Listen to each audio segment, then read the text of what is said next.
performer. She was voted or won a contest or something as the best speaker of Barcelona.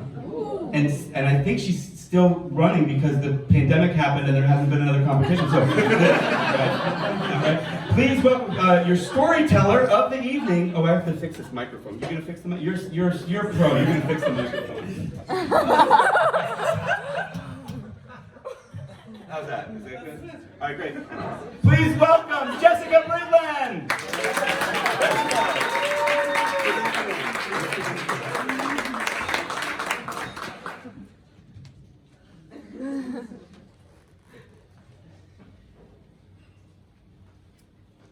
I knew it. I was 8 years old, and I saw my dream man. He was this skinny with this much green leotard, and he was working at Universal Studios in Florida. And he was jumping out of garbage cans. He kind of looked like Steve Urkel. Do you remember Steve Urkel? Yeah. Yeah? That was my dream man. Yeah? And I look at my sister, and I go, "Bah, that's a job?" Probably a minimum wage paying job, right? But that's a job. And I said, I'm gonna become that funny guy. Years pass. I'm still 8. Now it's Christmas. Oh, Christmas tree. You want to hear this. Oh, Christmas tree. Oh, Christmas tree. How lovely. And my grandma, my Oma, curly hair, wobbly little cheeks, tiny, German Gertrude. She looks at me and she goes, "Wow, you really cannot sing." And this grandmother had never said an unkind word to me in my entire life. And that day, the world, small town Canada, lost a Britney Spears. Do you know how hard it is to not sing when you are forced? When you go to Christian school, they make you sing every day to God. And you have to pray to God every day, or you have to pretend. Watermelon, watermelon, watermelon. That's what you do when you don't know the words to lyrics in Canada. The worst thing was that I believed her. Do you remember somebody in your life once telling you that you can't do something? Many people. Thank you. I'm a therapist. I'll leave you my card after this. The words on an impressionable little mind. Years pass. I'm not 8. Now I'm a young teacher in Cairo. Chaotic Cairo. Anyone been to Cairo? There are no stop signs. The person who honks the loudest goes first. Ah! And I'm surrounded by Mohammeds. And they're 8. Mohammed A, please do the exercise. Mohammed B, please stop talking. Mohammed C, stop throwing things at Mohammed A. La, la. And there's one little Mohammed that I remember very, very well. He had curly hair, the biggest, brownest eyes you could ever imagine. Eyes lit up. So enthusiastic to learn. Teeth perfectly imperfect for an 8-year-old. And he would run up to me and go, "Miss Jessica, I love you." And he would kiss me. There are no rules about inappropriate teacher-student relationships in Egypt. And it was the last day of school. And he ran up to me. I was so excited, the most excited kid in school, the most energetic kid. But he didn't know why school was so hard for him. Little Mohammed had a serious learning disability that nobody talked about. And he didn't understand why school was so hard for him. So he ran up to me on the last day of school. "Miss Jessica, am I getting smarter?" And I had that moment when I could have broke his self-belief, told him the truth, or I could have lifted his self-belief. What would you have said? Broke it. Broke it.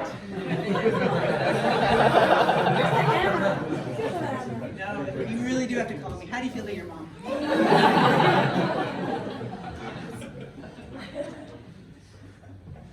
There's a guy named Henry Ford. You may have heard of him. And he said, whether you think you can or you think you can't. You're right. And I didn't want to be that person to tell him that he can't. I started living a life of can'ts after I left Egypt. I don't know what got in my head. Possibly the media, possibly Hollywood, possibly my mother. And I started thinking, I can't be happy doing this, being this, looking like this. I have to be successful, rich, have a 2-car garage, a picket fence, and a handsome, tall, rich husband. This is success. And I don't know if any of you have ever lived with can'ts. Huh? If you listen to the can'ts, you forget what you once knew. And I got very, very sad. As sad as a white privileged middle class girl in Canada can get. And I did what every white privileged middle class girl in Canada does when she gets very sad. She does a eat, pray, eat butter chicken in India. And I meditated, and I did the Ayurvedic juice, and I was this skinny and so much less happier. And I was looking for something that told me I could again. Someone, somewhere, that could say, you can be who you want to be. You can turn out what you want to turn out to be. You don't have to follow what they say you should be, and must be, and can't be. And I laid for 7 weeks in a bed in India, in Goa, great beaches, and I had to be on bed rest, and I wasn't even allowed to read. So I spent months of my life listening to Tony Robbins, actually. And I don't know if you've ever been sad. Anyone? You? Yes. But like this deep sadness when you can't be who you want to be. And I remembered Mohamed. It was 10 years later perhaps. But just that enthusiasm, that eyes lit up. And slowly, slowly, I got out of bed, and I found myself, not really, ran out of money, and I came back to the real world. But something had changed. I heard the can'ts, but I also heard something here. Like that 8-year-old self that you guys have, that little Mohamed that you have inside of yourself. That's like, I knew it! Yeah? You know something about yourself, you know it, but someone's telling you that you can't, you shouldn't, you're too tall, you're too fat, you're too short. I've never been too short. And I started studying what I love. And after 300 hours of intense studying, I have become a volunteer hospital clown in Barcelona.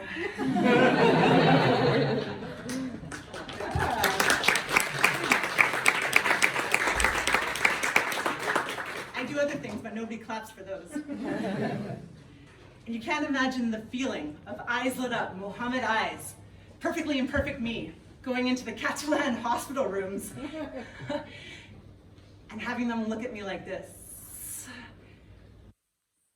Lights my eyes up. I wake up on those days and I think, this is what I was made to do. I was made to be the Canadian white Steve Urkel. Yeah? Oh, don't look there. That was not comfortable.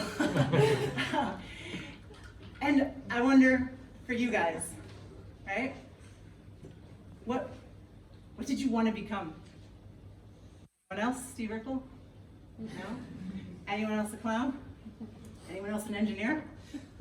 Nobody wanted to grow up to become an engineer, right? But you became one, and I hope you like it. But if you don't, I'm a therapist, and I can help you get out of that shit. And so to all of us, to all of my perfectly imperfect little Mohammeds, if you remember a time when you remembered what you wanted to become, yeah, before the can't stopped you from doing that, I invite all of us, yeah, and all of us to follow that, because the world doesn't need more people being engineers. Just joking. The world doesn't need more people. We do actually. That's the #1 job of the future. So. The world doesn't need more people doing what other people told them that they should do, because those people are just grumpy, yeah, and they're mean on the metro. And the world is not a better place if you're not doing what you love. Yeah? And so, On the count of three, we're going to say, I knew it. Okay? So, to all of you, I want you to remember and feel that little feeling inside of you and remember, 1, 2, 3. I knew